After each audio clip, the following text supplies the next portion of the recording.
अस्सलाम वालेकुम नाज़रीन। अॼु सुबुह साण एक ख़बर जी आहे कि बाज़ जियां पकड़जी वई आहे त जिस्कम नारी तहरीक अॻवान मुर्क जान पीरज़ादी जो जेको आहे फाहो खाधल लाश जेको आहे उनजी फ्लाइट कासमाबाद मां मिलियो आहे।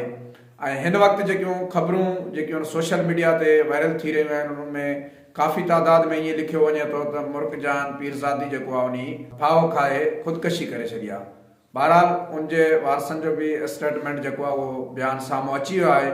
उन्हनि जो चवणु आहे त मुर्क जान पीरज़ादी जो क़तल जेको आहे उनखे ख़ुदकशी जो रंग ॾेई उनजो खून जेको आहे लुहण जी कोशिशि कई पई वञे। हिन वक़्तु उनजे लाश खे जेको आहे अस्पताल खणाए विया आहिनि पोस्टमार्टम जे लाइ। ऐं जिस्कम पार्टी जा कारकुन जेका आहिनि उहे बि वॾी तादाद में हिन वक़्तु उते पहुचणु शुरू थी विया आहिनि।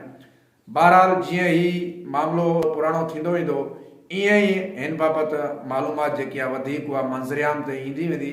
हिन वक़्तु जेकियूं ख़बरूं गर्दिश करे रहियूं आहिनि उनमें त उनजे ख़ुदकशी जो जेको आहे उहो ज़्यादा चौबाल हली रहियो आहे त ख़ुदकशी उन कई आहे। बहरहाल काफ़ी माण्हुनि खे मूं समेत काफ़ी माण्हुनि खे इहो नथो मञणु अचे त हिकु पढ़ियल लिखियल जेकी आहे औरत जेकी आहे उहा एॾी सियासी सोच रखंदड़ ऐं हिकिड़ी नारी तहरीक जी अॻुवान जेकी आहे उहा फाहो खाई ख़ुदकशी करे सघे थी। बहरहाल ख़ुदकशी ऐं क़तल खे जेको आहे ॿिन्ही मामलनि खे जेको आहे हिन वक़्तु नज़रअंदाज़ नथो करे सघिजे, छो जो जेसि ताईं वाक़े जी पूरी मालूमात साम्हूं नथी अचे, उनजो कारण साम्हूं नथो अचे, एसि ताईं जेको आहे उनखे को बि रंग नथो ॾेई सघिजे त उन ख़ुदकशी कई आहे या उनखे कंहिं क़तल करे बाद में उनजो लाश जेको आहे उहो पखे में लटकाए छॾियो आहे।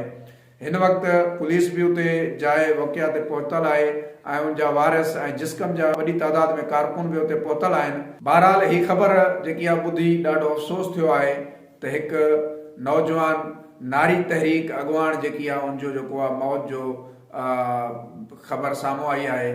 ऐं हैदराबाद पुलिस ऐं कारकुननि खे घुर्जे त इन वाक़े जे बाबति जेको आहे मुकमिल मालूमात जे लाइ हू कोशिशि कनि ताकि मुर्क जान पीरज़ादे जी मौत जो सबबु छा हुयो, छा वाक़ई उन ख़ुदकशी कई आहे या उनखे कंहिं क़तल करे बाद में उनजो लाश जेको आहे पखे में जेको आहे लटकायो वियो आहे। सो इहा ज़िम्मेवारी हैदराबाद पुलिस ऐं जिस्कम कारकुन ऐं सिंध जे शऊरमंद अवाम जे मथां आहे। मौत बाबति जेको आहे उहो घुर कनि त मुर्क जान पीरज़ादी जो आख़िर मौत जो सबबु छा बणियो, छा उन आपकात कई या उनखे क़तल कयो हुयो। वॾी महिरबानी दोस्तनि जी, वीडियो खे वधि खां वधि शेयर कयो ताकि ही जीअं ख़बर ही मालूमात जेकी आहे बाज़ जीअं पखिड़िजी वञे पूरे मुल्क में ऐं मुर्क जान पीरज़ादी जे मौत जो असली कारण मालूम थी सघे।